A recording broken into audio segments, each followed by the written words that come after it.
welcome back. Donna Hartnett's letter to the Irish Independent newspaper this week on water charges catapulted her into the spotlight. Our southern correspondent Paul Byrne has been speaking to the Cork mother of two, who says her family have taken enough financial pain. Has Enda Kenny or any government minister ever sat down, cried and asked themselves, how are we going to afford this bill or that bill, asks Donna. She feels it's time the government sat up and listened to the people. I feel that their response to the march, particularly the most recent one, is inadequate. You know, the people have said, we're already paying for water, we're not paying again. They've responded by saying, oh, you need clarity. We don't need clarity. We need you to speak up and acknowledge what we just said and communicate with us about it. Water charges are a step too far, says the mother of two. I think you need to remember that the people are hurting out there, and you know, Enda Kenny, Michael Noonan tossing out jibes about, you know, it being a minuscule amount and people's mobile phones. That is not helpful.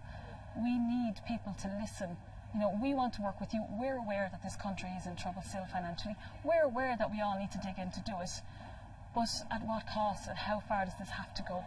In a letter to the Irish Independent that has gone viral, Donna writes, no one will ever stand over my grave and say, wasn't she great at paying her water tax? But it will be at that exact moment that my children will evaluate the quality and years I gave them. I was just in bed one night and I just put pen to paper and I just got out everything that was inside. I felt so frustrated. I felt I didn't have a choice in my own life. You know, I am a person who just wants to work. I want to pay my taxes. I want to be a good citizen. But I think it's just the system as it stands, it makes that completely impossible.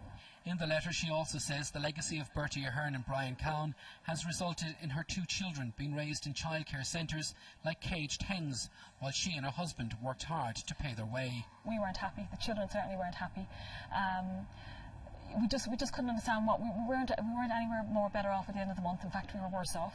You know, we were going into savings to cover childcare. It's just completely unworkable. Originally from Dublin and now living in Cork, Donna has since quit her job. A decision, she says, which wasn't easy to make. My husband and I, we weren't brought up to avoid any sort of charges. I want to stand up for what I don't believe is right. However, we'll continue to work hard to pay and keep on top of our bills, but it's just going to make life a little bit harder for us, but a little bit easier for our children because I'll be at home during the day.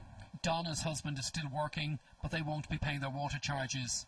They're now looking forward to Christmas, unlike last year, when every present was bought online because they didn't have time to go shopping as a family. Paul Byrne, the 12:30 Cork.